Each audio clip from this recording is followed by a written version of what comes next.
আপনার ক্রোম ব্রাউজারটা যদি এরকম থেকে এ এরকম হয়ে যায় তাহলে কি সুন্দর না? তো আমরা কিভাবে এটা করলাম আপনাকে দেখাবো। এখন আমি ক্রোম ব্রাউজারে গেলাম, যাওয়ার পর এই যে আমার ক্রোম ব্রাউজার যাওয়ার পর এখানে আমি সার্চ করব। তো আমি এখানে ম্যাটেরিয়াল নিউ ট্যাব লিখে সার্চ করলাম, সার্চ করার পর এটা আসবে। তো আপনি ম্যাটেরিয়াল নিউ ট্যাবে ক্লিক করবেন, ক্লিক করার পর আপনার এখানে আসবে। তো আসলো ম্যাটেরিয়াল নিউ ট্যাব। তো এটা আপনি দেখে নেন যে আসলে অনেকটাই সুন্দর দেখতে। তো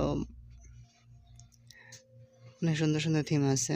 তো এখানে অ্যাড নিউ ক্রোম, তো অ্যাড টু ক্রোমে ক্লিক করার পর এরকম একটা আসবে। তো আপনাদের যদি ভালো লাগে তাহলে চ্যানেলটা সাবস্ক্রাইব করবেন আর লাইক দিয়ে পাশে থাকবেন। ধন্যবাদ সবাইকে ভিডিওটা দেখার জন্য।